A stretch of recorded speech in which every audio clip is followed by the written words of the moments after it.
Okay, guys. I'm here for episode 10 of Revisiting the Rumble, the review series where I review every Royal Rumble from 1988 to 2014. 2015 was just a year ago. I don't feel like revisiting it, plus I reviewed it, already. So, today's episode is Royal Rumble 1997, which took place January the 19th, 1997, from the Alamodome in San Antonio, Texas. We have a 6-match card, which again is rare for the Royal Rumble because, like I said, it averages 5 matches normally, between 4 or 5, because, you know, the Rumble is so daggone long. The opening contest, WWE Intercontinental Championship match, Hunter Hearst Helmsley versus Goldust. Boy, did it take a while for the WWE to realize just called Hunter Triple H, not Hunter Hearst Helmsley, because it takes too long to say. This is a weird match because this match could have ended by DQ like, 50 times. That's an exaggeration, but it could have ended when Goldust used the stairs on Helmsley, when Goldust rammed Helmsley into unprotected stairs, and a lot of other stuff. But Earl Hebner didn't disqualify anybody. So, finish eventually comes when Goldust gets Marlena's cigar, puts it out in Curtis Hughes' neck, but walks into the pedigree and loses. This is getting 2 stars because it's a 1.5-star match, but an extra star with the fact that Triple H enters his knee in the match and Goldust works over it, and Triple H sells it for the remainder of the match and into the Royal Rumble too, so it even gets a little bit extra, so it gets 2 stars because of that. 2-star match. Okay opener. Could have been better, but an okay opener. Next match, Ahmed Johnson versus Faarooq. This is a 1.5-star match, and this match has quite a story behind it, because Faarooq came in 1996, attacked Ahmed Johnson, which led to a ruptured kidney for Ahmed Johnson. It forced Ahmed Johnson to vacate the Intercontinental Championship. So, Ahmed came back, injured Faarooq, made him drop that stupid headgear he had on, and formed the Nation of Domination, which was basically a group to parody like the Black Panthers and the Nation of Islam kind of deal. Even though it had a white guy in it. In Crush. And later a Puerto Rican guy in it in Savio Vega. But that's for another story. 1.5-star match. Ahmed wins by DQ when the Nation interferes. Simple as that, and then Ahmed puts one of the members of the Nation through the French announce table. Yes, the WWE had a French announce table here, as well as a Spanish announce table. Yeah, 3 announce tables. That's a tad bit overkill, but hey, whatever. I guess at least it gave the Spanish announce table a reprieve. So then we get The Undertaker versus Vader. Now, interesting bit of history, Vader was not even supposed to be in this match at the 1997 Royal Rumble.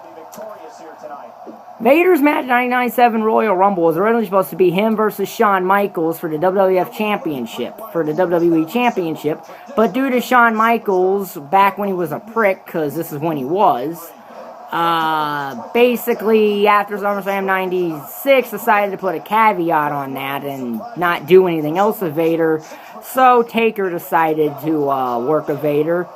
Vader wins here after interference with Paul Bearer, but hey, Vader can say he holds a victory over The Undertaker at a Big 4 pay-per-view. That's a big thing. No.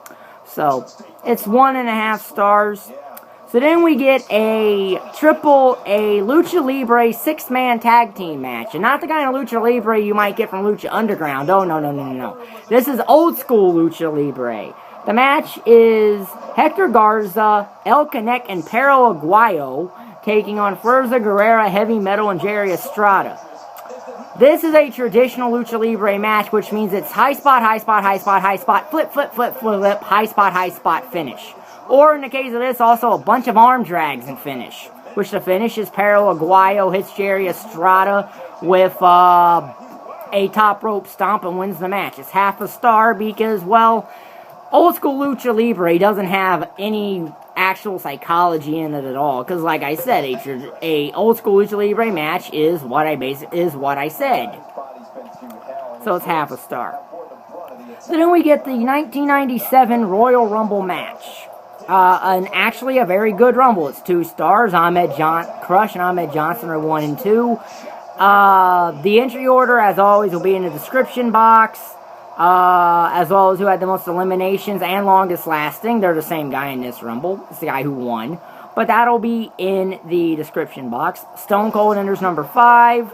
Finishing sequences, Bret Hart eliminates Austin, but neither referee sees it because of the fact of, there's a fight going on between Mankind and Terry Funk. So the referees don't see that Bret Hart eliminates Austin over the top rope. And then Austin eliminates Undertaker Vader. Bret Hart eliminates the fake Diesel, who was Kane, in the final 3 of a Royal Rumble, before he became Kane. And then Austin eliminates Hart. But, again, this in a way was a throwaway Rumble because Austin did not get his title shot at WrestleMania. So, yeah. Austin gets the Rumble win, but he doesn't go to WrestleMania, which kind of cheapens it, but kind of doesn't. It's a 2-star Royal Rumble match. So then we get the WWE Championship match, which this is one of the few times I'm going to say that the Royal Rumble should not have main event of the Royal Rumble show, because this show is clearly built around Shawn Michaels going home to San Antonio, Texas, and winning back the WWE Championship, so you save it for last, in a way. And while this match is not as good, it's Psycho Sid versus Shawn Michaels. This match is not as good as their 1996 Survivor Series match, which is a 4-star match. This is a 3-star match because, well, Shawn Michaels had the flu, so it hurts the match quality there. But there is a finishing sequence that involves Michaels using a television camera on Sid, which is what Sid used on Jose Lothario, which allowed Sid to win the title at Survivor Series 96. So there's a bit of a storytelling aspect there. Then Michaels hits the sweet chin music for the 3 and becomes a 2-time WWE champion. Now, he forfeited the WWE Championship later because he didn't want to drop it to Bret Hart, I believe is the story. In the storyline they came up with, he got a knee injury and all that, but like I said, this is when Shawn Michaels wasn't the best businessman in the world. So, yeah. So they basically came up with the whole thing at the In Your House of Final 4, which I've already reviewed in a retro reviews as part of my retro wrestling reviews. So, out of 30 possible stars, this show gets 9. That would be a very high D+. Because it's 1 away from being a C-. It's 1 away from being a C-. And 6 away from being a C. So it would be a very high D+ show. This will be in the Revisiting Rumble playlist. If you like the video, like button is down there, subscribe button is down there, and thank you for watching. Bye.